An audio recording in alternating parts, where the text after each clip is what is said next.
cross in there as well. Boychuk looking for it. Tavares pulls it out. Tavares backhand towards the goal. Loose puck. Everybody scores! Tie game! Can you believe it?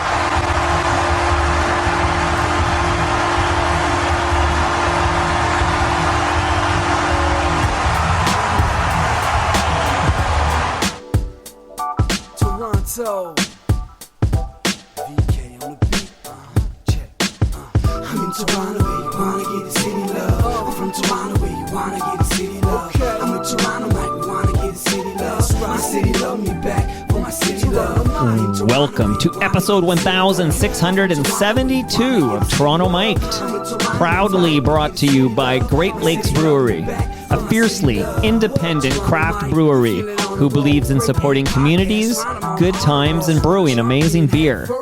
Order online for free local home delivery in the GTA. Palma Pasta. Enjoy the taste of fresh, homemade Italian pasta and entrees from Palma Pasta in Mississauga and Oakville. Yes, we are open. An award-winning podcast hosted by FOTM Al Grego. Silverwax.ca. Use the promo code TorontoMike10 and save 10% at silverwax.ca. RecycleMyElectronics.ca. Committing to our planet's future means properly recycling our electronics of the past. Building Toronto Skyline, a podcast and book from Nick Iones, sponsored by Fusion Corp Construction Management Inc. and Ridley Funeral Home, pillars of the community since 1921. Joining me today, returning to Toronto Mic'd, it's Gord Miller. How you doing, Gord? I'm great. You? When was I last here? You were last here, January 2023. Okay, a couple of years ago. Okay. Episode 1188. I feel like I just finished the lasagna you gave me. I think last week I had the last piece of that giant lasagna you gave me. It's big, right? It's huge. It was like this. You know what? We don't spare no expense on this It's program. like this crazy Gord. giant lasagna. It was delicious. But did you finish it? I think what I ended up doing was take it to like a house party or something. It's like, I offloaded like the last 6 pieces at this house party or something. You could have fed the World Junior Squad. Oh with my that, God, it was Palma great. Pasta lasagna. So I have another one for you from Palma Pasta. A lasagna? If Is I it give- smaller yeah. size or is it? No, it's the same size. The family size? It's a family size. Okay. Would you take it?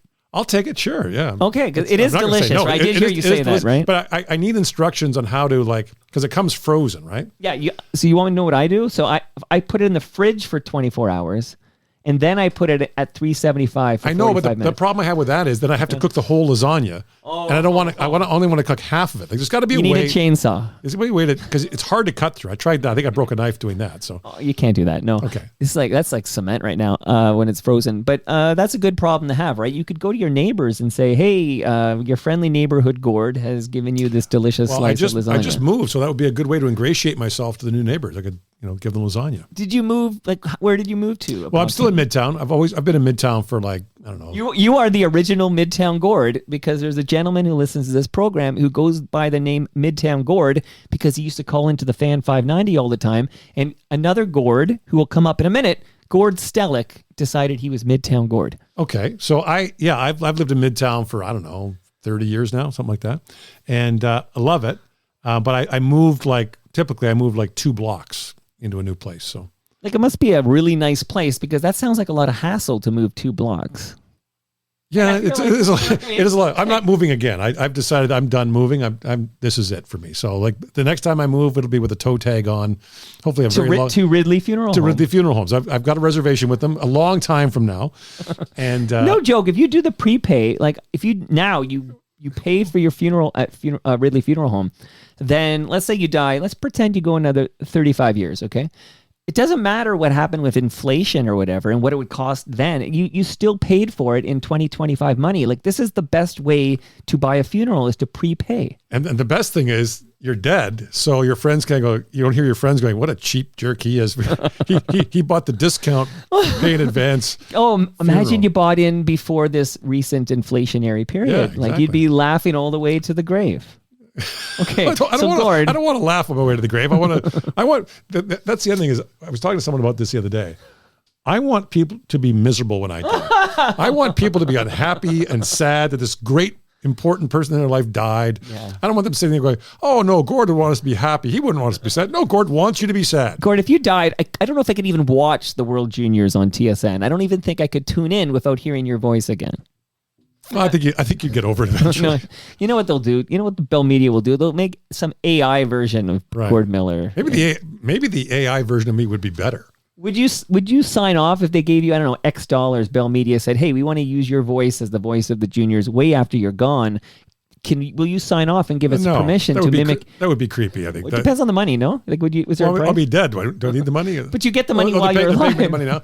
You've asked some odd questions. We're just warming up, Gord. But I do want to give you this because for Ridley Funeral Home. Is it 6 feet? Like does it measure like this, and then it go across and for the casket? Right, like in the Wild West. Yeah, you remember the Wild Ochre West. Ochre pine. Okay, so you're still Midtown Gord. Yes, apparently. I never called it the Fan though, but okay. You never. You must have appeared on the Fan as a hockey expert. I did. I used to do Bob McCown's show at the Fan actually on Mondays. We had to deal with them. You know what I got loaded in here? The old primetime sports theme song. Yeah, I used to do the Monday Roundtable with Bob, and it was fun. The amazing thing was that Bob would quite honestly say, like, don't talk about the Patriots-Colts game last night because I didn't watch it. You didn't watch the NFL game of the week? No, I didn't see it. No. Okay, but were you a friend of Bob? Yeah. Who would, do you remember who else would be on these roundtables with you? Damian Cox was on sometimes. Jim Shaky Hunt. Oh, yeah. The late Jim Shaky Hunt. Of course. Yeah, it was a good group. And of course, Bob had to run up for a smoke every commercial break. So they had like this, he would pre-record something. So they'd go down for like 2 minutes, come back to his pre-recorded thing, go back down for 2 minutes. And that gave him time to go down the elevator, hack a butt, and come back up. Did you ever smoke? Me? I've had cigarettes, but I'm not. But you've never been addicted to the darts. No. Are you a smoker? No, never smoked. I wouldn't think. You're kind of a health guy. Like, not really. Like, I eat a lot of pizza and stuff. Pasta. Well, you get the pasta from, I'm going to eat a lot of palm pasta. You eat giant lasagnas in one sitting. I can down. You know what, though? I was going to ask you about your cycling life. Like, do you winter ride? Not as much. I do. I'm cautious about, ice and things like that. But yeah, I don't mind riding when it's cold as long as there isn't, ice and snow on the ground. So if it's dry, but let's say it's minus 10 degrees Celsius, you'll go out for a ride. No problem. So now, I did 45K today, and that's a brag. So Gord, you can. It was a humble brag. Oh, sorry. No humble. Yeah. There's no humble in there. Yeah. Okay, that's called a straight up brag. 45K today, and today it's like summertime out there now. Any hills though? Any hills in your ride? Not too much because you're here in the I do lakeshore. waterfront trails. So I go from Midtown, which I think was established where I live. I go down Bayview. Midtown Gord, yeah. I go down Bayview and through the ravine system, but then to come home, you got to go up. You got to go up Bayview, up to Moore, and that thing is a beast. And I know, like the first month, so I'll be out there. I'll be biking like this week and next week. I know that an exercise bike is not the same as being out there on like riding that hill. And I remember a couple of years ago, I was riding up that hill, and this guy, this older gentleman in like a Union Jack cycling kit, like he's got the spandex shorts on. Yeah. He's like, "Well done, laddie, you're doing all right." And he went by me like I was towing a trailer. I just zoomed up the hill. Yeah. Well, what kind of bike? You got just a road bike? What do you got? I got a road bike, yeah. Okay, I've been riding the single speed, for a few years now. Really? Pretty much primarily, like in dry conditions anyways. It's a Fuji Feather, so single speed. And I think I've encountered 2 hills in the city that I had to actually get off and walk because I couldn't generate the energy to get up because I have no gears to. So you know what happened to me? So I do about a 40K route. Okay. So I go down from Mount Pleasant Cemetery, down Bayview, down to the lakeshore, out to the Balmy Beach Club, back up the Dawn Trail North, up to Sunnybrook, back down. So I needed some air in my tire, stopped at the thing, and they charge you for air now. Is that right? Yeah, they charge you for air, which is outrageous. But anyway, I had to tap with my phone. So I took my phone out, tapped, put my phone back in the little pouch I got there, do my ride, right? Come home, go fishing for my keys. My phone is not in the pouch. My phone is, so I go back to the gas station, not there. Retrace your steps, yeah. Call it from the gas station, no answer. So now I got to retrace my steps. I got to redo this whole ride, right? But you got to ride slower because you got to look. Looking down for my phone. Right. I get up, Yeah. I was up. I went back up the Sunnybrook Hill by the stables there, where the cricket grounds are. Do you know up at Sunnybrook? Not as well. So as sort you of do. like Leslie and Lawrence. Okay. So I come back down the hill, and there's a fence post, and I look, and there's my phone. You lucky son of a gun. Someone had taken my phone and put it on the fence post, and I got my phone back. Now, my daughter, who is how old's your daughter? 20 now. Okay. She, you I have a 20-year-old daughter, by the way. Oh yeah, nice. Yeah. She said, "You don't have locate my phone on there, on your iPad." Right. No, I didn't. So I now have that. Okay, the good advice from your daughter, and good luck on your part. I know that feeling of, I remember, where's my keys? And I have all my bike lock keys on there and everything, and you start to have that anxiety, like, oh, what a pain in the ass this is going to be to replace everything and get replacements. And then you retrace your steps, and when you see it, you have that relief, right? That like, there it is. Yes. I don't have to go through that hassle. Oh my goodness. I've never lost my wallet, never lost my keys.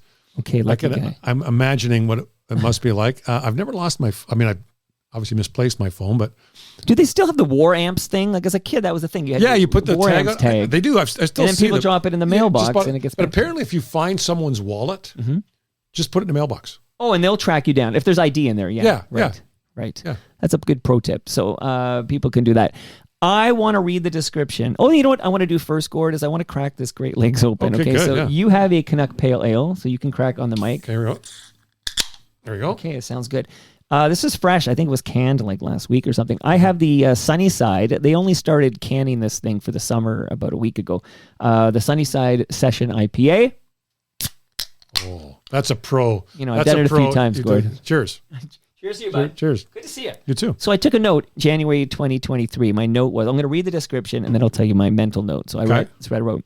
In this 1,188th episode of Toronto Mike, Mike chats with Gord Miller about his career calling hockey games at TSN, calling Usain Bolt's 100-meter victory in the 2012 Olympics, working at ESPN and more.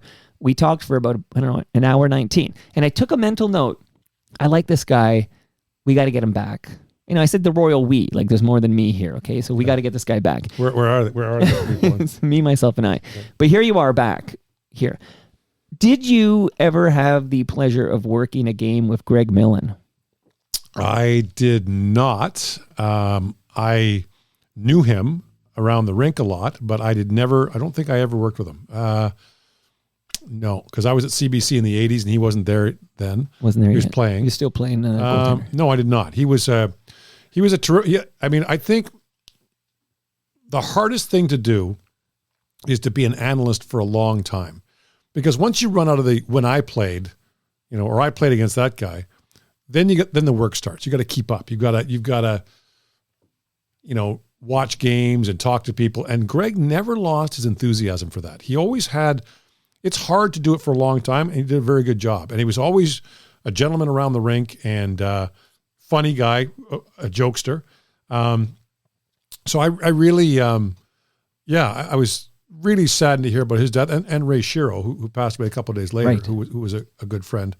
And but yeah, it's sad because, and you think about it, like Greg did the Olympics multiple times, Stanley Cup final, worked with Bob Cole, all the stuff that, he had two amazing careers. He played in the National Hockey League for a long time, and then became a broadcaster for a long time. That's hard to do.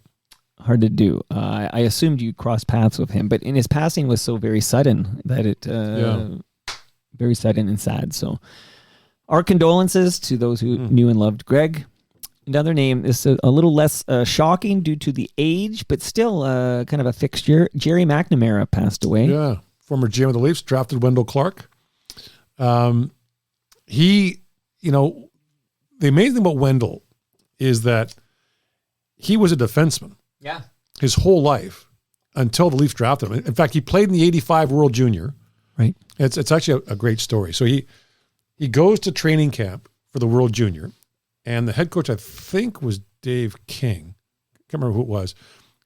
Might have been Terry Simpson. Whoever it was said to him, "You're going to play defense sometimes, and you're going to play forward sometimes." And he'd never done it before. So we talked about this one time. We did a round table, and Gary Roberts was there. And Rob says, "Wait a minute, I got cut from that team. So I was cut as a winger because of you, and you'd never played the position." It's a great story. So Canada played the Czechs, there was no gold medal game back then. It was a straight round robin. And Wendell played forward and defense in that game and scored on Dominic Hasek in the third period. Wow. The tie gave Canada the gold medal. Wow. So the Leafs, that was his draft year. The Leafs saw that and decided he's going to be our power winger. And Jerry McNamara and his staff drafted him, and Wendell became this, one of the top power wingers of his era. Oh, man, I've been, this is going to tie into something I want to talk to you about in a moment, but I've been calling Wendell the Great One. Like, I'm giving him the title. Man, I love Wendell Clark. In fact, you can't see it's behind this light here. My former neighbor. Wendell and I were neighbors for 3 years on Madison Avenue in Toronto. He's been on my show a couple of times, but I did a few recordings at Christie Pitts for Toronto Maple Leafs baseball games last summer. And the opening game, which was Mother's Day 2024, Wendell came by. I remember that. We had Rick Emmett on that show, Wendell Clark. Yeah. From Triumph? The one and only. There you go. Gil Moore was here last week. Oh, Dougie was? No. Oh. Gil, yeah. Oh, Gil. I actually asked him, I said, do you ever get, people ever can know? Because Triumph, Gil Moore. Gilbert Moore, yeah. And I said to him, I said to Gil Moore, like, has there ever been confusion over the fact that when you say Gil Moore, people think Dougie? Like, because they think you're saying Gilmore. Yeah. So you just did exactly what I have actually done in the past as well. But Jerry McNamara, maybe the most important thing he ever did for the Toronto Maple Leafs was scouting Borje Salming. Yes. Yeah, scouting Borje. And I think that people don't realize what a leap it was for the Leafs to take him and for him to come over. Right. Because the NHL in those days was a jungle. This is the Broad Street Bullies. And there's a culture in hockey then and even now, anti-European. They're soft, everything else. Borje was tough, and I used to joke with him all the time. That people said Swedes are soft, and he would always say, "Well, we were Vikings, like the Swedes were Vikings. Like they rode across the open ocean, like they rode from Sweden to Newfoundland in the open ocean, like they." I think that's Don Cherry's fault for this misconception that Swedes are soft. I think that's like a Don Cherry myth. Yeah, and I think that it goes into a whole different conversation. But I mean that the idea that to be a Canadian patriot you have to hate other countries is wrong. I'm a Canadian patriot, but I love Sweden, I love Finland, I love Germany, I love a lot of countries. I like a lot of, but not all of the United States. But I think that Borje blazed the trail and was such a good player, but was so tough. And he set the template. He kicked the door open for the Swedes who followed. Without a doubt, and it's kind of amazing that happened. So yes, Jerry McNamara went to Sweden. Inge Hammerstrom, how is that you say his name? Inge Hammerstrom. Right. Was scouting him, and then he's like, oh, who's this guy? Right. And the rest is history. But it's amazing it happened considering how ethnocentric the owner, Harold Ballard, was. Harold Ballard did not like European players. And Ballard made the really unkind comment about Hammerstrom that if he went into the corner with eggs in his pocket, they wouldn't be broken, which was not fair because Inge was a very good player. Right. And not the first or last time that Harold Ballard said something stupid. But I think that it took courage to draft Borje Salming, but he was an excellent player. I would argue. Oh yeah, Borje is one of the three best Leafs of all time. Yeah. Who would you put in that top three with him? I think Dave Keon is one of the greatest Leafs of all time. I would say Borje.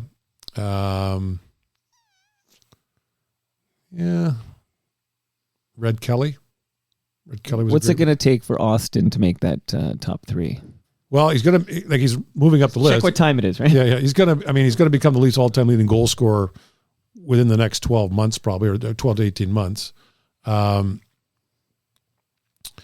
think those guys were not just considered great Leafs; they were among the best players in the game, right? I think Borje would have won Norris trophies as the top defenseman, but the voting was so, now Bobby Orr was playing for part of that time, but sure. The voting was so North American centric, right? Right. It was really huge bias at play there. Yeah. Here, so do you know that when I was coming of age and discovering NHL hockey and falling in love with the Maple Leafs, Jerry McNamara was the general manager. So he's the first general manager of the Leafs I was ever aware of. Right. this is easy for you, Gord Miller, but can you name the man who succeeded Jerry as general manager of the Maple Leafs? Give me the year. 88? Is it 88? Gord Stellick? You got it. So this is a great way for me to do a quick game with you, and then we're going to get serious. The game is simply word association. So basically, I say the name, and you'll just give, instant reaction. Word. You can use more than one word. I won't hold you to it. But we're doing only great Canadian Gords. Okay. So just to preface this, I was just down in the States in Washington, and when I say my name, it's like Cord, Ward. It's such an uncommon name in the United States, and it's so common here. Yes, because I was thinking of all the Gords. So I'm named after Gordie Howe. So Gordy. Okay, so hold that thought, because that's gonna be the first Gordy I throw at you. Okay. So Gord Stellick. Oh, I'll throw him in the list here. Okay, but I also find it to be a very Canadian name, and as we go through this list, you'll see the only two non-Canadian Gords that jump out at me. I watched Sesame Street growing up. There was a Gordon. Gordon, yeah. So that's an American Gord. And the name of Alf, alien life form, Alf, is Gordon Shumway. Oh, no way. Okay, so he's not American. He's an alien. Is Gordon Ramsay on your list? I forgot about Gordon Ramsay. Come on. So, okay, there's three now. That's three Gords that aren't Canadian. Okay, so here we are. I'm going to name the Gord, and you're just going to react to the Gord. Okay. Gordie Howe. Toughest guy that ever played. Meanest, sorry, but the meanest guy that ever played. Elbows up. Yeah. He was literally the originator of elbows up. Yeah. And we'll get back to that later, too. Okay. Gord Downie. Wow. Yeah. He was, I knew Gord. He he loved the Boston Bruins. Mm-hmm. Gord loved the Boston Bruins. And so I have a friend, Bill O'Reilly, whose brother Terry played for the Bruins. Bill was a lawyer in Toronto. And so to say hi to Bill, when we were on camera in Boston, we would always frame it so that Terry's retired number 24 was over my shoulder. We kind of moved it around to frame it. And when Gord Downie found that out, he just thought that was the greatest thing ever. He would text me like, I just saw the banner. He, obviously, I mean, look, the music speaks for itself and everything else, but he loved the Bruins. I remember when he got married, I think Bob McKenzie gave him a Boston Bruins, like, sort of cylinder trash can. And his wife was kind of like, she had a real style and taste. It was like, sort of like American Southwest, everything else. She's like, the trash can doesn't really go with the motifs. He's like, the trash can staying. He was like, the trash can is part of this.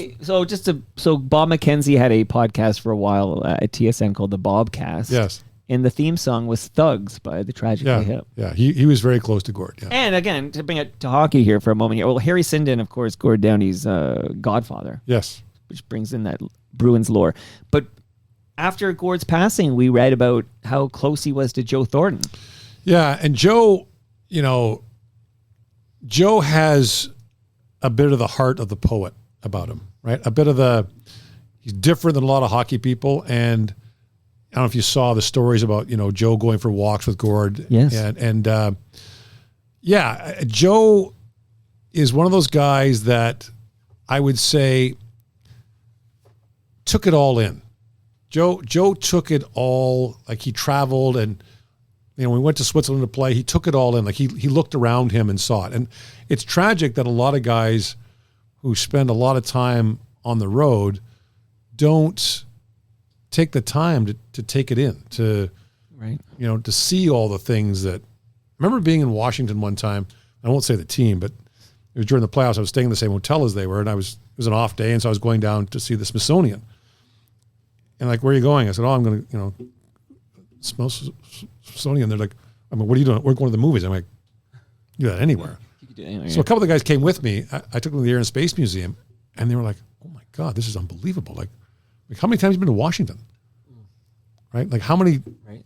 But Joe, I think, does have that bigger picture, which I've always appreciated. Jumbo Joe. Not a Gord, but Gord Downie related here. Okay. Yeah. Gordon Lightfoot. The Wreck of the Edmund Fitzgerald is one of the greatest songs I've ever heard. It is.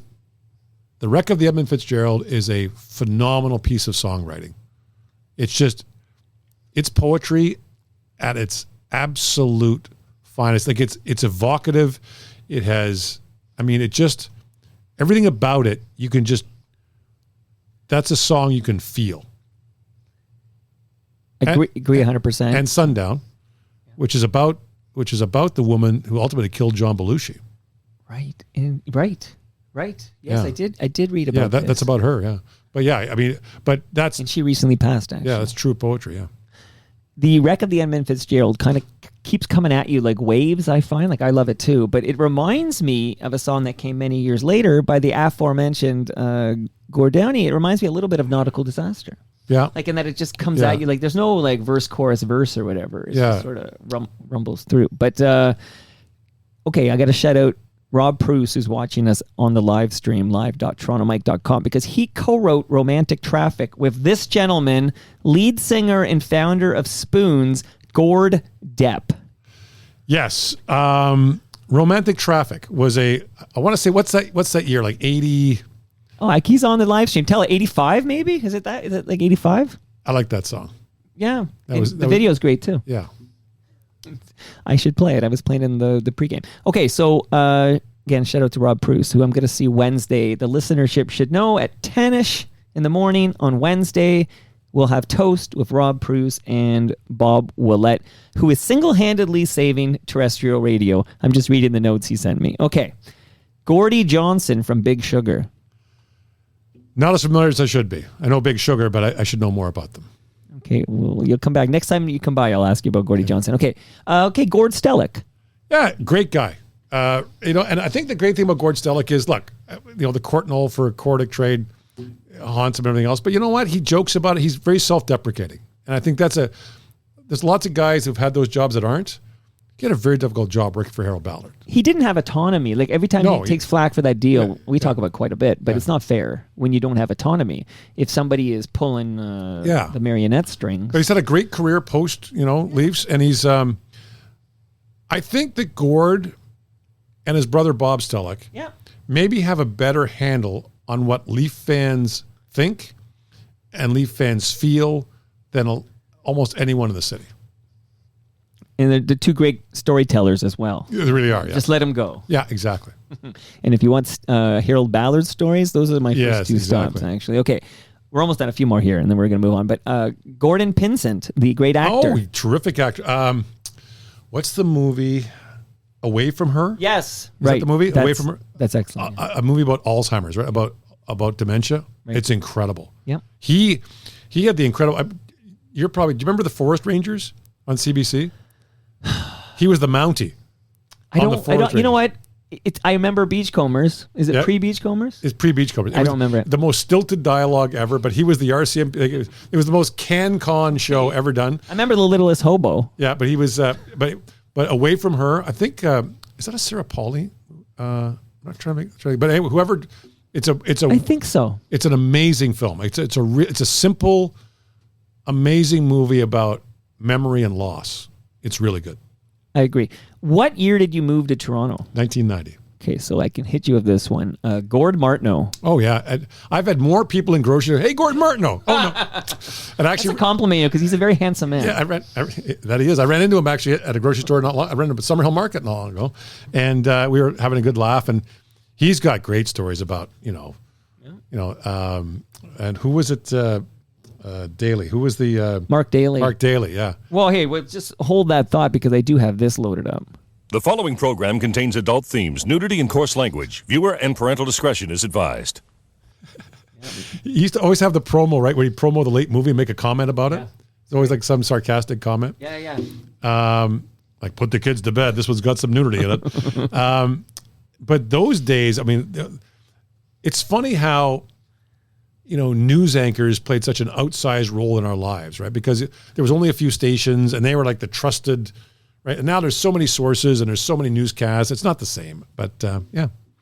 Yeah, shout out to Gord Martineau. And last but not least, and there's two gentlemen of this name, but there's two Gords in the Tragically Hip. That's how Canadian the Tragically Hip are. But Gord Sinclair. Well, there's two Gord Sinclairs. Right. There's the yes. So I was thinking the cranky old guy on Front Page Challenge. So do them both. So Gordon Sinclair, for those who don't remember, Front Page Challenge used to run on Saturday nights. I think it ran before the hockey game in the Eastern time zone. It ran after the hockey game in the Western time zone. So in Alberta, we got Front Page Challenge after the game. And I remember walking, so my hometown, Sundre, Alberta, I remember walking into the bar and there was a baseball game going on. There was a baseball playoff game going on, but they had front page challenge on. And I figured, well, they just left the TV on after the hockey game. So I had to change it. And they're like, we're watching that. And Gordon Sinclair always asked how much money, like he always asked people how much money they made. He was obsessed with how much people made, how much they had. Right. And as for Gordon Sinclair, the more recent vintage, I think that one of the parts of the hip that's not fully realized is the great musicianship of everyone in that band. Like obviously Gord Downey's lyrics and his expression of them is so unique, right? His phrasing, his everything, but that band is so tight. Like that band is so good. No, you had me at hello. Did you watch the Prime documentary series? Yes. What'd you think of it? Liked it. I liked the original film that I think it was Nick DePonsier did on the hip, on the tour. Oh, long time running. Yeah. Which I thought that to me was most evocative of them. All right, I have a definitive answer for you on Romantic Traffic. It is a 1984 release. So I'm 19 when that comes out. That's prime time. Like I mean, those songs you fell in love with at 19, they're with you forever. So, and that video is a rare opportunity to see the Red Rocket, the old red subways. Oh, the old red subways. Yeah. So it's a pretty cool thing. All right, so we're gonna go back to the city of my wife's birth. Okay, my wife is from Alberta. She's from Edmonton. Okay. I would like to talk about the man who only needs 2 goals to catch Ovechkin for the record for most NHL goals in a career. You see what I did there? Yes, I see that. You think he's coming back? You never know anymore, right? How old was Gordie Howe when he hung up the skates as a professional hockey player? In his 50s, right? Yeah, early 50s. Now, theoretically, he played one game in his 60s because he played 7 decades. I think he was 52 or 53 when he retired. Yeah, so I mean, Gretzky's way older than that. But okay, so I kid. But could you share, come take us back? I know we talked a little bit about this when you were first here, but I'd like to dive in a little deeper and talk about you covering Wayne Gretzky when he was an Oiler, when you were a radio reporter. Take me way back to Edmonton. Okay, so and Wayne Gretzky. So this is 1983. I've started working at CBC Edmonton. On the TV side, I'm doing highlight packages. So in those days, CBC Edmonton had 3 satellite dishes, and most stations didn't have one. So Edmonton did highlight packages for all the other stations. So when you watched, CBLT in Toronto, Don Martin, Vic Rauter, those guys, they were getting their highlights from us. So I'd come in at 10 o'clock in the morning, Alberta time, and I'd do these highlight packages. So one night, it was a Sunday, I was going to be finished at 5 o'clock, and they said, the radio guy is sick. Can you go down to the Oiler game and do post-game interviews?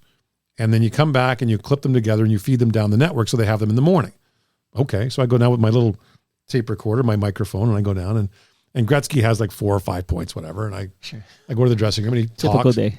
Stick my microphone and he talks. And I come out, I'd not taken the pause button off.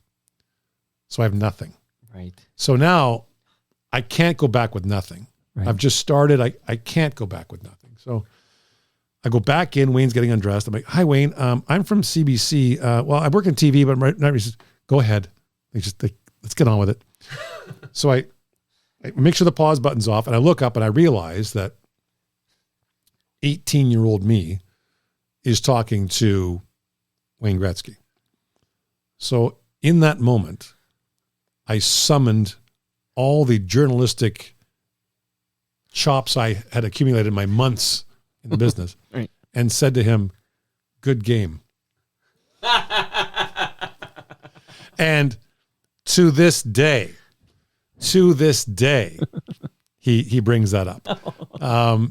And so he was very gracious. He gave me a great answer. I walked out, made sure I had it, went back to the office, clipped it, sent it down the line, and I'd done my job. But, yeah, and then of course, I start working full time. The Oilers win all the cups. He gets traded, and I think we've talked about the Gretzky trade story. But well, we're going to do it again because we're going to spend some time on the on number 99 here. So the word came out in the summer of '88 he was going to be traded. And actually, Chris Cuthbert and I worked together at CBC Edmonton, and we reported first that the Oilers were considering trading Wayne Gretzky. Brian Burke, who was with Vancouver at the time, had given me the tip on it.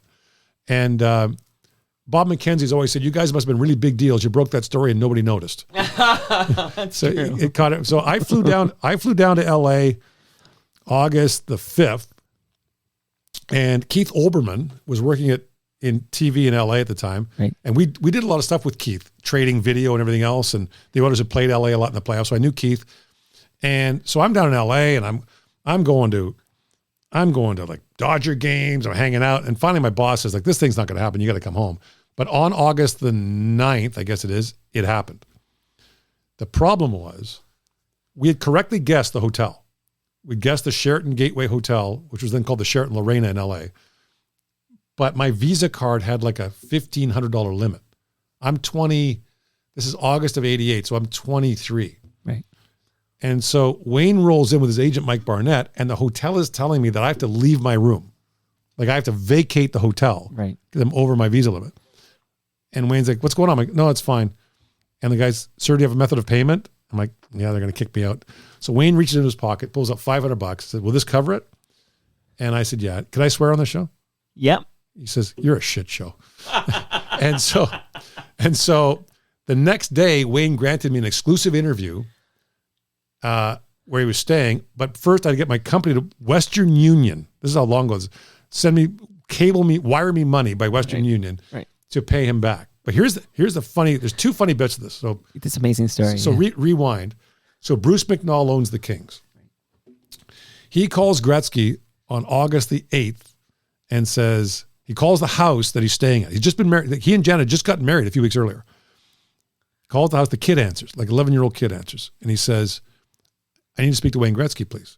And the kid says, I don't think I'm supposed to say he's here. And McNall says, you just did. Put him on the phone. So he brings Wayne to the phone. He tells him the deal's going down. The kid was Robin Thicke. Yeah. Alan Thicke's son. He was staying at Alan Thicke's guest house. Right. So the other part of it is the following summer, I go to LA to do a story on Gretzky's first year with the Kings. And I go to LA. I brought my girlfriend at the time down for the weekend, interview, Wayne and Janet and all this stuff, and interview Bruce McNall. And so finished the interview with McNall, and he says, what are you doing? I said, I'm going to stay for the weekend. I brought my girlfriend, whatever. He says, oh, I got a movie premiering on Saturday. Do you want to go? I'm like, sure. So I said to my girlfriend, you want to go to a Hollywood premiere? She's like, yeah. So we go, and it's this comedy. And halfway through, she's like, can we leave? Like, this is terrible. Like, this movie is not funny at all. Like, I don't think you can leave a premiere. Right. I think you're not allowed to leave the premiere. So the thing finishes. There's like a cocktail reception in the lobby. Walk out. Hey, Bruce, thanks for inviting us. Good luck with the movie. We're walking like, good luck with that thing. So like 3 weeks later, we're watching Entertainment Tonight. We're back home. It's like, and for the third consecutive week, the number one movie at the box office is Weekend at Bernie's. And we're like, you gotta be kidding me. I can put a tag on that story, which is the director of Weekend at Bernie's passed away last week. Yeah. Toronto guy. Yeah, just passed away. So McNall invited me to this Hollywood premiere, which I thought was terrible. And, so that whole thing with Wayne was, and it involves Olbermann. Like, it's got so many layers to it. That's a documentary series unto itself. Well, it actually is called, so Peter Berg, the director, did a thing called King's Ransom. Right. For ESPN, yeah, for 30 for 30. Which runs like 8,000 times. And there's a clip of me in it. So Berg called me to get some background and then had me sign a waiver. I said, well, the problem is, and this is true, CBC's video library burned down. Oh. So I have no, like the sort of off-site storage place they burned down. So I have no video really of my career there. And so he said, well, if we find something, will you release it? I'm like, sure. So I signed the waiver. You'll never find anything. He did. And it's in the documentary, and I look like I'm 10 years old. So, and the thing runs like 8,000 times a year. And so I get texts from guys all the time. I remember Andrzej Kopitar of the Kings saw it. He goes, how old were you, dude? Like, so there was a documentary about it. It's been, it's hard to explain to people now how earth-shattering that trade was. And it was brought up in Parliament. it was such a big deal, right? So Gord, when you first reported it, Bob McKenzie has that great line, whatever. Like, did people just say, "No way can this be true"? Like this. Yeah, Glenn Sather called us and said, "You will not be allowed back in our building. Like we're banning you from our building." And then Berkey confirmed it. And actually, before I came home, Keith Olbermann knew the controller or the CFO from McNall's company, and the guy told him this is happening. So that's when we decided to stay. Right. And Olbermann had just started a new station, and he was like, and Keith is a loud rock, right? Like Keith is a loud guy, and I love him. Right. But he's like, we told you guys this thing was going to happen, and you wouldn't listen. I just need some editing time. I don't want to fight with you guys. I'm not trying to make a point here. I just want to get the story on the air.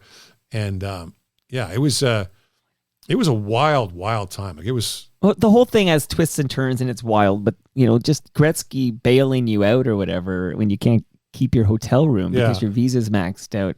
Like it's all incredible. So, when was the last time you talked with Wayne Gretzky? We talk regularly. Okay, we're veering into uncomfortable territory here, I suspect. You can always tap out. There's this. I'm not going to rough you up, but I'm not going to treat you like a hostile witness. But do you have any thoughts on? Let's face it, the heel turn, Wayne Gretzky in this country. I mean, the guy was beloved by everyone in this country, and today I suspect if he made an appearance in Canada, he'd be heavily booed. So, my thinking on it is that he has the right to be friends with whoever he wants to be friends with. I would say he has not said anything publicly either way. And for some people, that's a problem. Some people think he should say something. He's been silent on this subject. Right. Now, he did talk the other day to Ben Mulrooney on his show and just said that he's not political. He doesn't have that kind of relationship with Trump. He doesn't have the relationship with Carney or Trudeau. He's not a political person. But the fact that he went to the inauguration, right, and is friendly with Trump is enough to make a lot of people angry. So I would say this.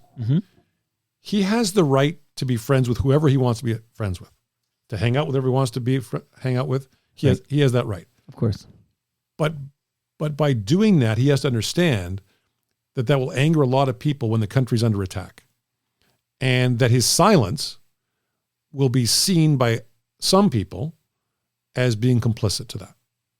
So it's not a cop-out to say he's got the right to do what he wants and people have the right to have their opinion about it. I think the whole thing is unfortunate. I think part of what happened was the Four Nations.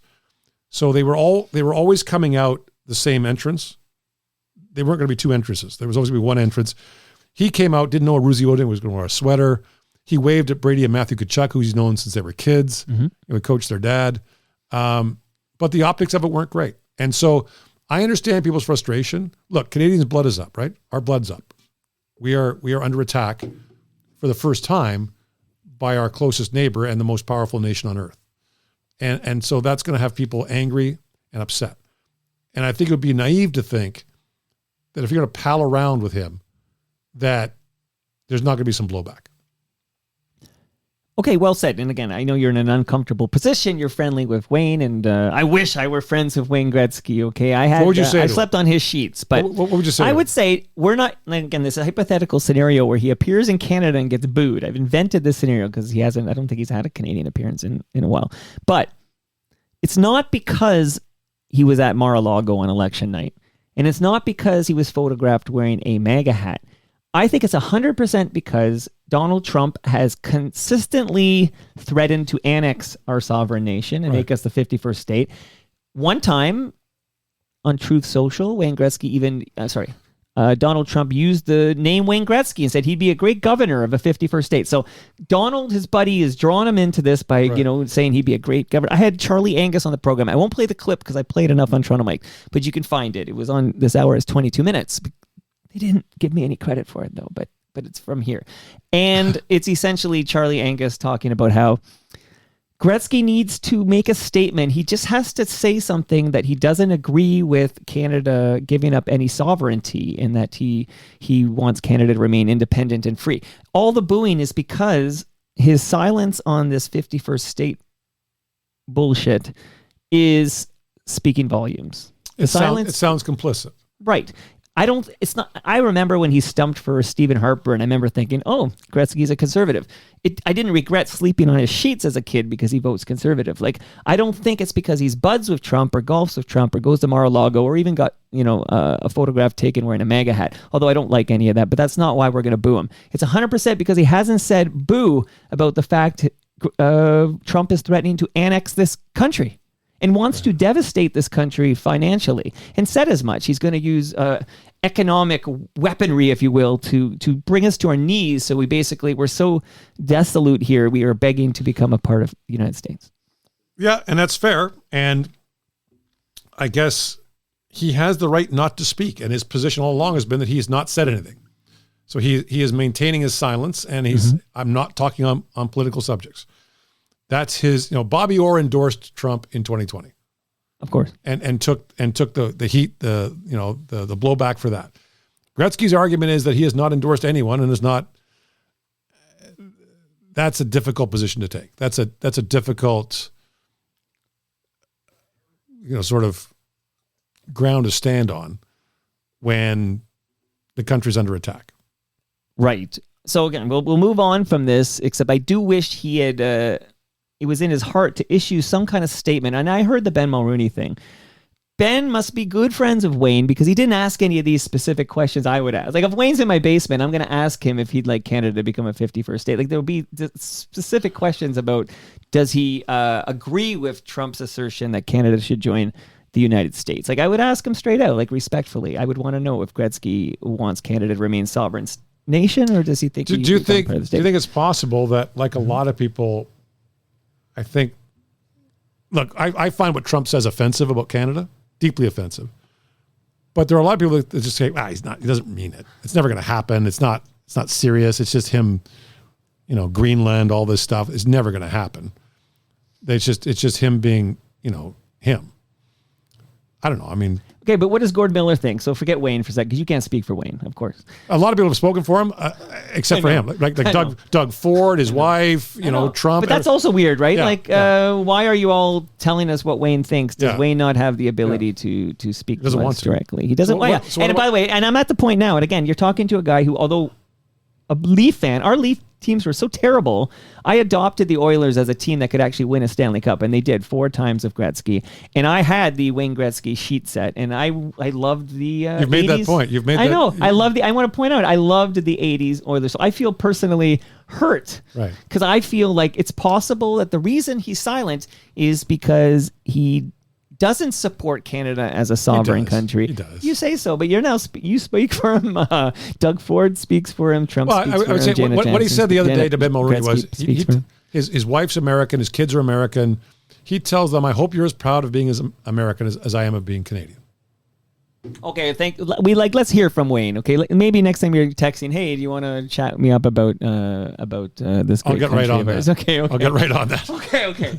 And it's interesting, you talk about, Gretzky being sold, if you are traded to the Los Angeles Kings. But that seems to be the playoff matchup again this year. It looks like it's going to be Oilers and Kings, right? Like that's set. And I know it was last year, but my wife always jumps on her Oilers bandwagon at playoff time.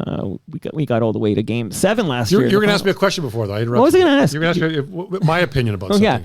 Okay. Yes, thank you. Sorry. You want to be my co-host? You got me all flustered on the Gretzky talk there. Okay, so what do you think about Trump's threats? Do you think he's just, shooting off at the hip, or do you think there's, like, for example, I personally don't trust him not to use some sort of military force at some point if he wants this country? I would say this.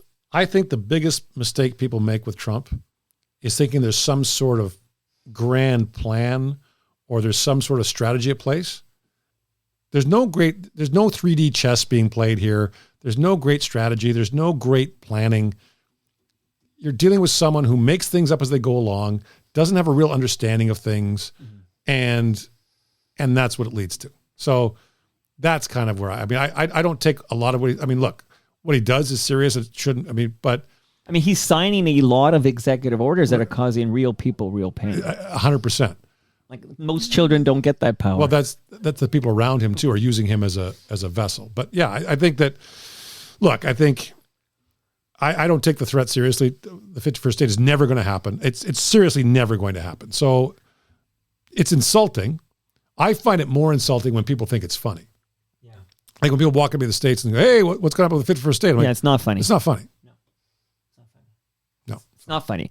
And these tariffs are very real, and there are real people in this country losing their job because of 100%. Uncertainty and doubt. And I hope you're right, of course, but I've had chats with people like Ed Keenan, who covered Trump for the Toronto Star. He lived there with his family covering. He was at the Jan 6 insurrection, not as a participant, he reminds me, as a journalist or whatever. And he's not as certain as you are that there's no plan at some point to use the military, because this may be a child, and I agree with you, this is a child, maybe he doesn't have a plan, but he absolutely is the commander-in-chief of the world's largest military, and I don't trust him as far as I can throw him. Yeah, I think it's that's a fair statement. I just don't think that. I think there's a point where the people around him can say, okay, that's enough. No general is going to put into place the order to invade Canada. Promise? Promise. Okay, I'm going to make you sign an executive order. That's exactly. the case. Okay. Yeah. Not sure what my executive orders are worth, but... Well, we'll see. Our selfie by the tree we'll have to do for now. Shout out to Damien Cox. Okay, so what do you think of this world we live in 2025? I don't want to make this heavy because I'm going to get back to hockey in a moment here, but you're a politically outspoken gentleman, and we'll get to that later, but... Did you think 2025 would look like this? I find it rather anxiety-inducing and chaotic. No, I didn't. I thought it was, I think it's a very difficult time for a lot of people, and I think that it's the uncertainty is very difficult. It's one thing to face, policies or people that you oppose that you can understand, but this just changes every day, right? It's like you wake up every morning. Is it on? Is it off? Or are we getting tariffed? Are we not? What's happening here? That uncertainty has to be very difficult. I find it interesting that you say I'm a political person, because I'm actually not. I am. I have political views that I've not expressed, but one of the big criticisms I get, shouldn't put it that way, but when people are critical of me, they'll say, I don't like his politics. I've never expressed a political opinion on there. I've never said, vote for this candidate, I support this party. People think I'm a liberal. My friends in Alberta would find that amusing. I have never, the only things I've talked about on the air are inclusion, tolerance, equity. Those aren't political beliefs. Right. Lots of Republicans believe in that in the States. I mean, the case for gay marriage before the U.S. Supreme Court was argued by Ted Olson, one of the most conservative lawyers in America. He said it's a simple matter of fairness and justice. That's what this is. So I've never said, I think taxes should be higher, lower. I think this should. I've never said that.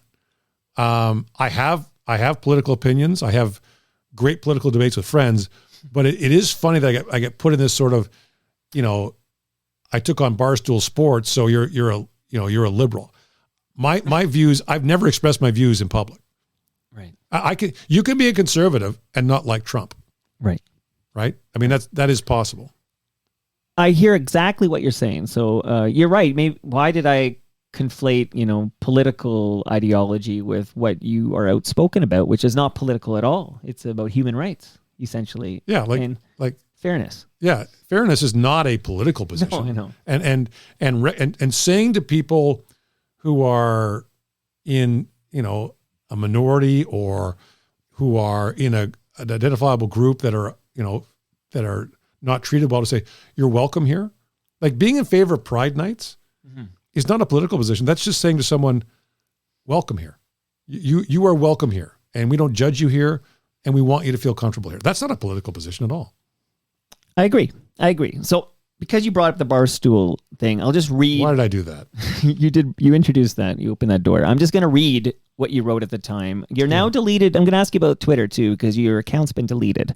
And I'm going to ask you. I deleted it, so it wasn't done for me. I deleted it. Right, you deleted it. And I don't post on Twitter myself, but I didn't actually delete the account. I just stopped posting there. So what I do is I go back on every 3 months and restart it, so someone can't take my account name and post as me. Okay, I don't trust myself to remember to do that. So I just left it dormant. It's collecting dust as we speak. Okay, but I don't even go on there anymore, but we'll get to that in a moment. So this is Gord tweeting.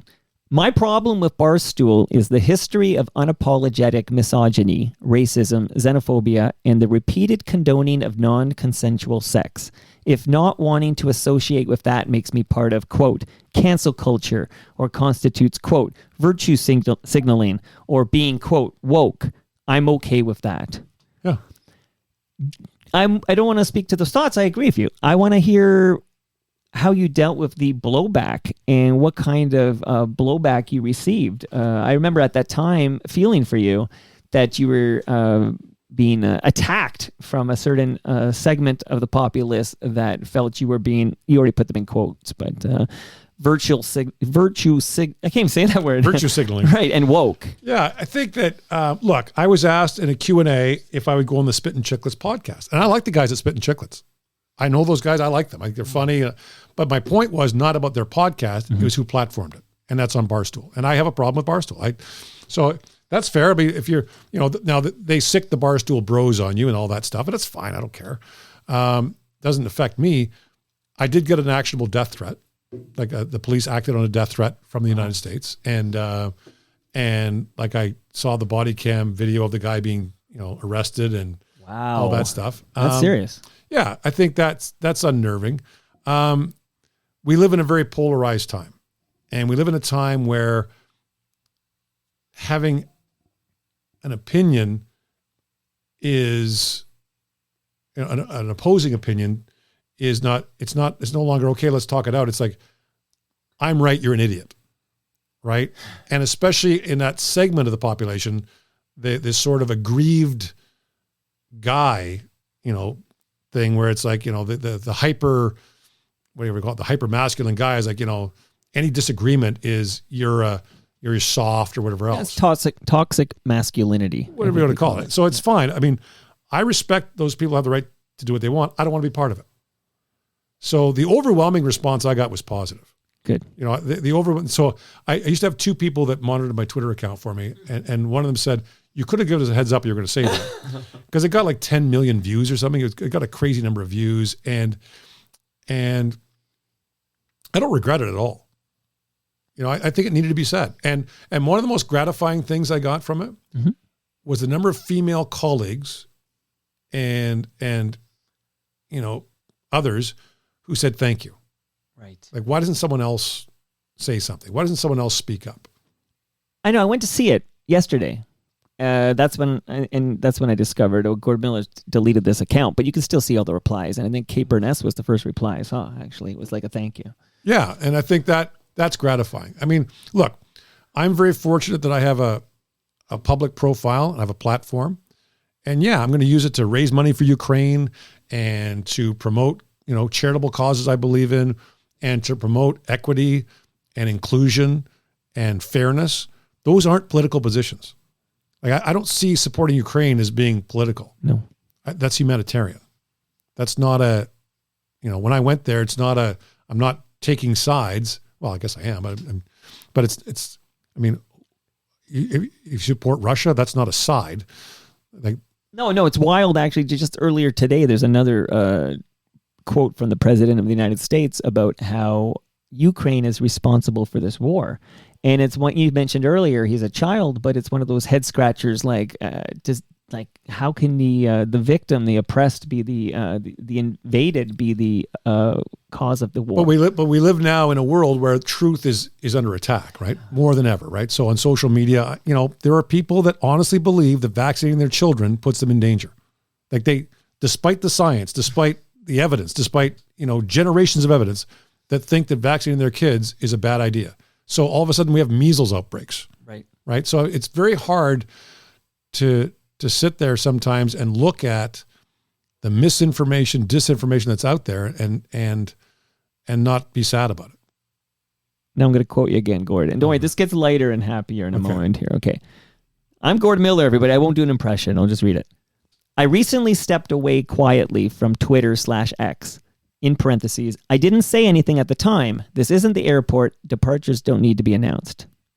My reasons were the toxicity of the owner and the unchecked hate/misinformation on the site. Now I need to speak out. This week, as an NHL player and his family were the subject of disgusting and baseless social media rumors. The administrators of this site did nothing. The posts are still up. Confirming my decision, I'll be posting exclusively on Threads/Blue Sky for the foreseeable future. So this was a tweet, I guess, before you deleted the account completely. Mm-hmm.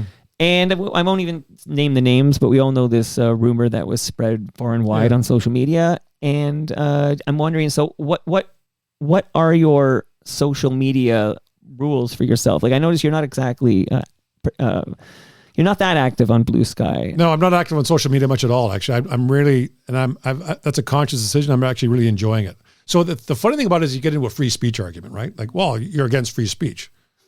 Freedom of speech doesn't mean the freedom to say anything. You can't slander people. You can't libel them. You can't disclose public or private information without permission. You can't disclose company secrets. You can't disclose government secrets. You can't deny the Holocaust. You can't yell fire in a crowded theater. Well, in Canada you can't, but in the United States you can. Right, the Holocaust, right? There's different rules. But the point is there are limits to free speech, and free speech isn't free of consequences. If you want to be the head of the Toronto Flat Earth Society, and you legitimately think that the Earth is flat, and you want to go out and keep saying that, that's fine. But if you work for a law firm, they might decide, you know what, this public position you're taking is affecting our business, and they might let you go. That's a decision you have to take if you believe that your views are that important to make. That's something you have to decide to do. So my point was about that issue with the NHL player, about a lot of other things, is that the amount of vitriol and hate that was being spread on that site unchecked, which is something I didn't want to be part of. I didn't want to be part of it anymore. So I'm not. And I feel miles better for doing it. And now over the course of time, I'm using social media less. I don't find I need it. I don't get up in the morning and doom scroll. I read the papers. I have lots of sources of information. I just don't feel like I need social media to be part of it. And I feel way better for it. Now, people that like it, great, good for you. Right. But I think the free speech argument has been perverted, that lying is should go unchecked, and all that's not free speech. Right. Willingly spreading falsehoods about individuals or anyone else is wrong. And so that's kind of why I pulled off Twitter. And no regrets. You're happier being on other social media platforms and being there very little. I'm actually not. I'm on. I can tell because you wrote me an email. I think it was earlier today. Like, are we still on for 2:00? And then I'm like, oh, he's really checked out of Blue Sky because I've been tagging him all week or whatever. Oh yeah, I have not. I probably haven't checked the social media account since like last Thursday or Friday or something. I don't. Like I get my news from all kinds of, like, I think I'm a well-informed person. I don't need social media to do it. Right. All right, we're going to take a breather here. We got heavy there, Gord, and it's all stuff I was curious about since your last visit, but I want to give you some more gifts, if that's okay. Sure.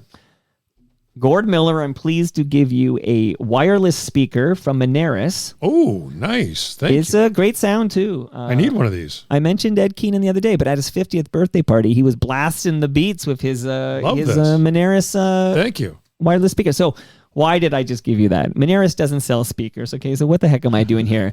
Because you're going to subscribe and listen to Yes, We Are Open, which is an award-winning podcast from Moneris, hosted by Al Grego. This week, Al Grego he sat down with Ashley Donald, the owner of Basket Cases, a prominent gift basket store in Regina, Saskatchewan. So Al got on a plane, went to Regina, sat down with Ashley, and she shared her inspiring journey of buying and running the business, discussing her origins, struggles, and future outlook, so you can discover how she transformed from a dedicated customer to the chief basket case herself, navigating the challenges of pandemic, inflation, and marketing, while also maintaining a strong community spirit. I bet you've got some memories of Regina, Saskatchewan. I do. You want to share any with me? I've been doing this since all April. I've been talking about this trip to Regina that Al took, and I've had all these rock stars, like Gilmore, not Doug Gilmore, but all these, and we've been talking about Regina. Any good memories of Regina to share? So John Candy, the late John Candy, when he owned the Argos, we were standing on the sidelines together, and a rainstorm out of nowhere came up and just drenched us. And someone said, "Hey guys, turn around." And they took a picture of us, and my hair is like standing, like it looks like a loaf of bread has risen or something. And John is soaked. And that's the only picture I have with John. Oh, well, we talked about Bruce McNall earlier, so it makes sense you'd be there for that era there. And Wayne Gretzky, of course. It all comes together here, Gord. Did you know there's a book coming out on John Candy that was written by Paul Myers, Mike Myers' brother? No, I did not know that. John was honestly and literally a larger than life person. Like when he entered a room, it was unbelievable. It just, one night we're at the Palomino Club in Winnipeg at the Grey Cup, and it's like Friday night, and he says to the manager, like, set up the house, buy the house around. And the manager's like, "Sir, there's 600 people here." He said, "Well, you better hurry." I've heard nothing but great things about he was a wonderful John guy. Candy. Geez, gone far, far too soon. And just yesterday, I was watching the first episode of this new season of Last of Us. Do you watch any current TV? I do. I watch a lot of it. Yeah, I'm now. I should say I'm behind on Severance. But You love Severance, right? I do. Is there something wrong with me that I fell asleep during the first episode of the second season? I haven't seen the second season yet. I'm still on season 1. So, but I found it until the finale. I found season 1 sleepy. No, I guess me, right? That's a Mike thing. I find it. I mean, the John Turturro, Christopher Walken arc is like, whoa. Right. That is. It might be a Mike thing. No, and Succession is. I might rewatch Succession. It was so good. Oh yeah, well, so Severance is the one I fell. Yes, but yes, Succession I watched and enjoyed. Yeah, thoroughly. It was fantastic. So I love. Yeah, I'm very much into the creativity and the writing and all of that. Just, I mean, the direction and production of Severance. I thought, and the writing on Succession was just unbelievable, just incredible. Do you watch the White Lotus? I've not watched it. I watched. So I shouldn't say that. I watched the first season and liked it. I've not watched the subsequent seasons. My time is somewhat limited. I read a lot too. So, look, shame we don't want to cut into that reading time. So last night now the White Lotus is done. So Sunday nights at like 10 or 9 or whatever it is are sort of like, that's like your Sopranos time slot. That's like when you watch your like. So I remember when the Sopranos used to, like, you had to wait till Sunday night to watch the Sopranos. Yeah. I had the Grey Market. It's still like that, the HBO shows. I had the Grey Market dish. Yeah. So we used to have people over. We'd have like Sopranos viewing parties. So no, the movie network was the way I had to watch the Sopranos. Yeah. Like I had to subscribe, pay big bucks to the movie network, which is now Crave, I suppose. But so just bringing up The Last of Us because there I see Catherine O'Hara. Is on the show now, and then I just thought of Don. And she's John on Candy. she's on the studio too, right? See, I've heard that's the Seth Rogen, right? Yeah. I got to catch that. See, I don't get Apple TV, so like these Apple TV shows have to fall off like turnip trucks or something like that. I need that Grey Market disc you got here. Okay, so you got your speaker. One last amazing gift here. Like you've already got beer, lasagna, measuring tape, and a speaker. And only guests in April are receiving this gift, and it's pretty kick ass, my friend. Gord, do you like driving a nice clean car? Yes. Good answer, because cleaning is only a hassle if you make it one, and that's how they feel at Silver Wax. I'm here to tell everybody that Silver Wax makes pro-grade auto care and cleaning technology easy for everyone to use. They have kits for beginners, experts, or professionals. Everything you need. This giant bucket that I'm pointing to. Wow. This is mine? It's full, that and these 2 spray bottles. Wow. This is a robust kit. Wow. And you can do interior and exterior detailing and the of your ceramic automobile. Lotus effect. Wow. Honestly, you're going to come back and go, Mike, this Silver Wax is the only way I'm washing my car. That's a Canadian company, too. I got to shout out the Canadian companies. All my sponsors are Canadian companies. Silver Wax has been proudly Canadian since 1999. So if you want to support the show and save 10% on these excellent Silver Wax products, go to silverwax.ca and use the promo code TorontoMike10 at checkout, and you save 10%. So you got a lot of stuff to bring back to Midtown. I like it. With you here. I like it. Good stuff. Okay. Where will I go next? Okay, so you, my friend, call games for TSN. Yes. How many games do you have left in this regular season? 2. I got the Leafs at Buffalo tomorrow night, and I got Detroit at Toronto on Thursday. Okay, so you got it. That's a regional TSN game. Okay. Are you going to be calling any playoff games? I will not.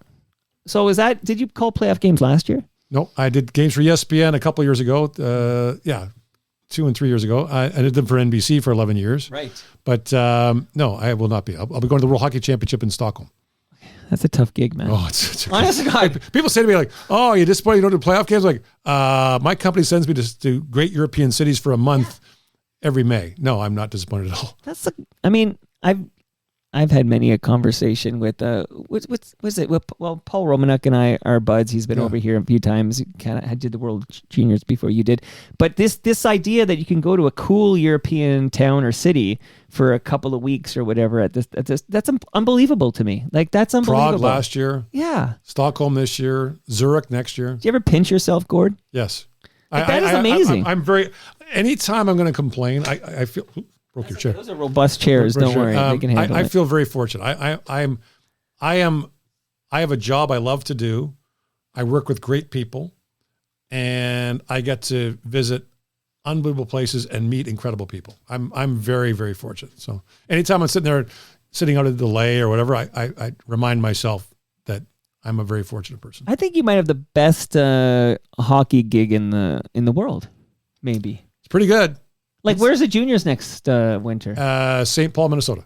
Okay, so it's in Minnesota. When are you back in Europe next? Do you know? 20. So the next one after, it's going to be St. Paul. Then I think it's back in Canada the 27 tournament will be, I think, in Alberta. Oh, and home. then 28 is, I think, in Finland. And 29's in Czechia, something like that. Okay, that's amazing. Like, it's a long way off. And what a great tournament. I know it's a long way off, but you're the man. Okay, so I want to find out what you're up to. So the big news that came down a couple of weeks ago, I think it was, is that Rogers is re-upping for another 12 years. Yeah. So I mean, Chris Cuthbert, you mentioned him earlier. Chris Cuthbert was a TSN guy who seemingly left to become the number one guy at Sportsnet when Jim Houston stepped down, if you will. So have you ever had a thought to jump to Rogers to get more games?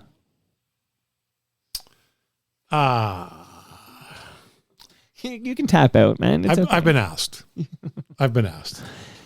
know, because I will now, just to bring it back to Bob McKenzie for a minute, because there was like a rumor when this first 12-year deal was announced. There was a rumor that Rogers was pursuing a few people at TSN to tap. Like, I'm thinking specifically Darren Dreger, Bob McKenzie, and James Duthie. And then I had all three in the basement and grilled them like I'm grilling you right now. You feel the heat? You feel that? See, no, because this is easy. So I had them all down here, look them in the eyes, and I ask them all the questions. And it turns out, through my journalistic purveyance here, I found out that only James Duthie was tapped. And so only James Duthie got an offer to go to Rogers. I guess the Strombo gig was supposed to be James Duthie. From the studio. Yeah, from the studio. Yeah, but to work for Rogers because they had the 12-year deal. They talked to other people too.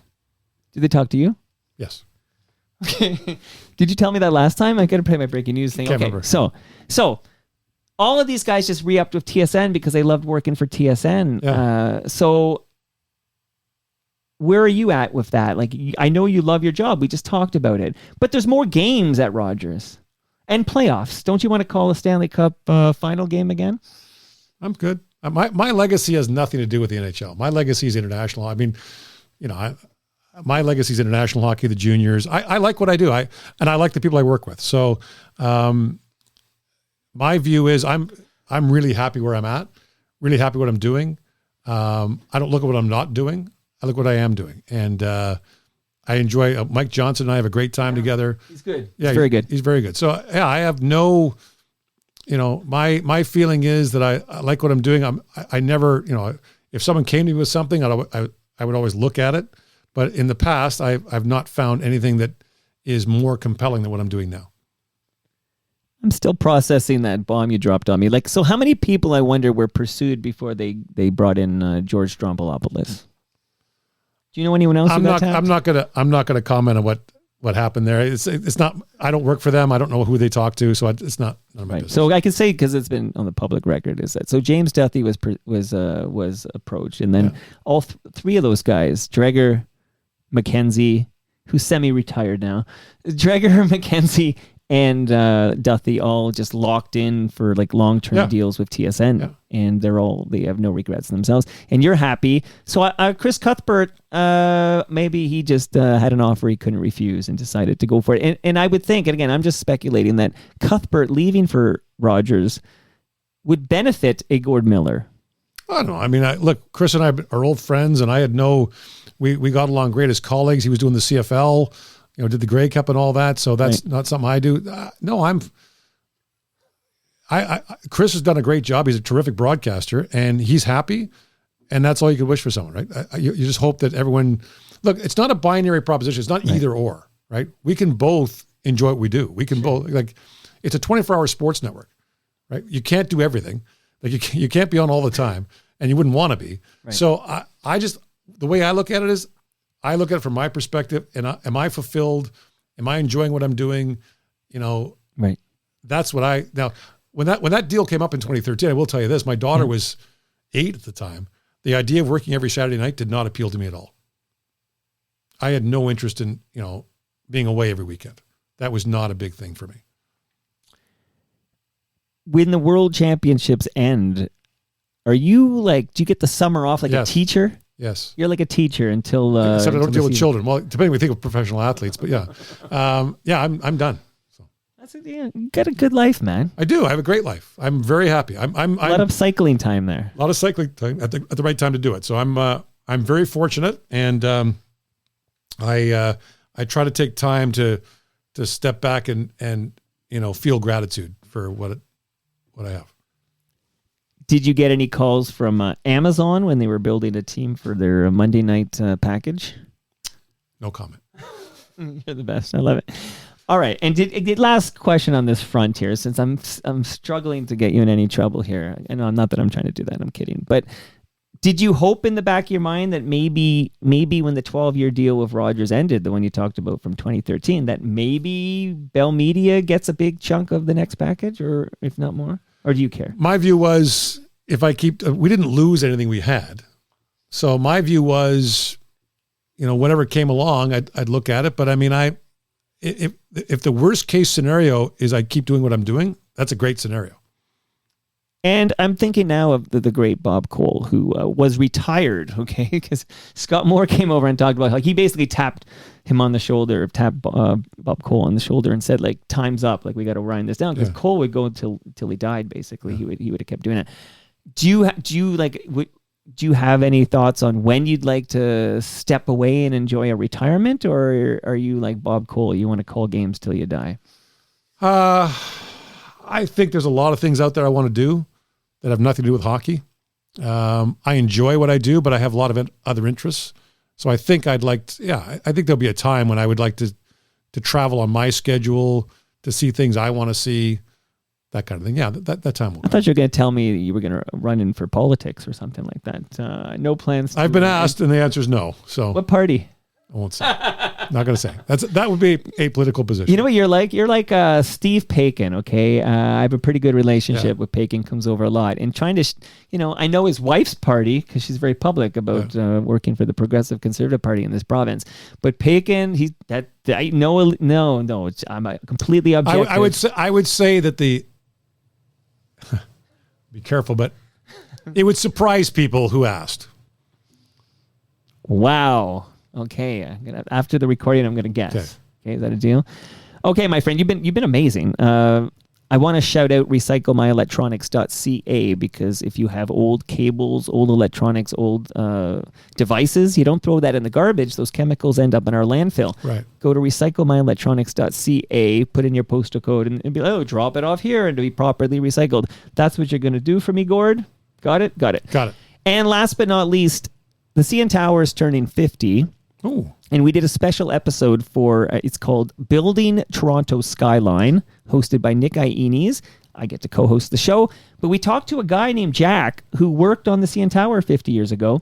And what was it like? What were you doing? The vision behind it? I'm not sure we've had such vision since. Can't imagine the city without the CN Tower. Have you ever seen Toronto Skyline without the CN Tower? I would have, yeah. When was the tower built? 50 years ago. So 75. Yeah, he was up there. I was here, yeah, before that. Okay. So, geez, I guess you watched it being built. Amazing. Yeah. Okay. So people should subscribe and listen to Building Toronto Skyline with Nick Iones. Thank you for sponsoring the show, Nick. We got Leafs and Sens again. I didn't want to do any hockey talk with you. I know that, you probably think when people ask you to come on, they want to talk hockey. The last thing I want to talk to Gord Miller about is hockey. I feel like people can get that anywhere. Go watch TSN. You'll get some Gord Miller covering hockey. But Leafs versus Sens is interesting to me because we did win a series. Was that last year or the year before the Leafs won a series? I can't believe I don't remember. We beat Tampa Bay, was it? Was that 2 years ago? 2 years ago, yeah. 2 years ago, okay. Other than that one series victory, our last series victory was 2004 in the first round. Pat Quinn was the coach of the damn team. Ed Belfour was in net, and we beat the Sens because we always beat the Sens. We beat them like 4 series in a row. Any thoughts on Leafs versus Sens? Great series. I would say that this Ottawa team, having not been in the playoffs since 2017, is anxious to be back. If Linus Ullmark keeps playing the way he has the last month and a half or so, Ottawa is going to be a tough out. Ottawa is going to be a very tough out if Ullmark keeps playing like that. And Ottawa is going to get healthier. Brady Tkachuk's going to be back. They're going to have healthy bodies back. It'll be a tough series. It'll be a very good series, which is, I think, all you can ask for. And how I'd like to close is I'm curious if we could talk a little bit of music. So, because we touched on the hip and stuff, but what kind of music does Gord Miller listen to? Like I don't know, whenever you listen to your music, what are you listening to? Everything. I like a lot of stuff. On the way over, I was listening to Bob Dylan from The Last Waltz. Yeah. The Last Waltz soundtrack. So I love that. Look, Hook the Staple Singers version of The Weight to My Veins, okay? Yeah. And I love that Forever Young by Bob Dylan, Forever Young. Yeah, so it's like a 5. He does Maybe Let Me Follow You Down, Like We Never Have Met, Forever Young, then Let Me Follow You Down, sort of reprise, and then he does, as part of an ensemble, he does I Shall Be Released. So that's what I had on the way over. So, but I have everything. I like a lot of new stuff. I would say I'm somewhat of a Swiftie. I would confess to that. Through my daughter. No shame in that. My daughter too. I'm a bit of a Swiftie. She's a great songwriter. She's a terrific. I like anyone who's got something to say. Yeah. But it's not my older daughter. My youngest daughter, who is just turned 9, is the big Swiftie in this house. Like just a diehard Swiftie. And it's some good shit there, man. No shame in that game. Did you enjoy the Bob Dylan biopic? I've not seen it yet. Okay, get that on the list. I want to. I've not seen it yet. I hear it's quite good. Timothy Chalamet is great. I want to see it. I just haven't had a chance yet. Okay, it's on your list. And I'm wondering if you have any thoughts on the Canadian rock band Chilliwack. Fly By Night? Yeah. Yeah, why? Because I confirmed this morning that Bill Henderson, who apparently he is Chilliwack, I'm told, is going to be in the basement. Nice. Chilliwack's doing a farewell tour. Like they're going to do one last tour. So we're going to talk about this farewell tour, and we're going to talk about Chilliwack, and that's happening soon. And I just wondered if you had any Chilliwack fondness. Yeah. Good. They're a BC band, right? Yeah. Yeah. That's it. We heard them a lot in Western Canada. I bet. There's some bands like... Bryan Adams. Bryan Adams used to play the Riv Rock Room in Edmonton. I knew he's a West Coast guy. Yeah. I'm going to ask you about another West Coast band, which I don't know anything about, but I hear from West Coast people they were really, really big. Street Heart. Yes, Street Heart was very big. Yeah. They did the circuit. They did all that, yeah. So I was always surprised at how much like some bands are just sort of hype. Like, I mean, I'm not saying we didn't play any Street Heart on Q107 or whatever, but I never knew much Street Heart growing up. Yeah. But big out west. Yeah. Okay. Do you have a favorite band of all time? The Stones would be right up there for me. Okay. Well, you can't go wrong with the Rolling Stones. Okay. Do you have a favorite Stones song? Yeah. Give Me Shelter. Mary Clayton doing the most amazing job doing backup. Yeah. And then she gets that hitch in her voice. Yes. Love it so much. Okay. Gord Miller, will you be back for a third round at some point? In 2 years. Yeah, that's what I no, I think we're on a schedule. Like I said, let's give it a little time and then get Gord back here. Dude, I love talking to you, man. Yeah, it's good talking to you. Very interesting. And next time I won't accept no comment as an answer. I'm going to pick you up by the scruff of your collar and pin you against the wall and treat you like a hostile witness. No comment. You got a lot of swag. I did. More than last time. Yeah. You're a lucky son of a bitch. By the way, Ridley Funeral Home, I mentioned Canadian companies. They're super Canadian because they're right here in New Toronto. But they only sell Canadian caskets. Nice. Northern Casket is the name of this casket manufacturer that they offer to their families.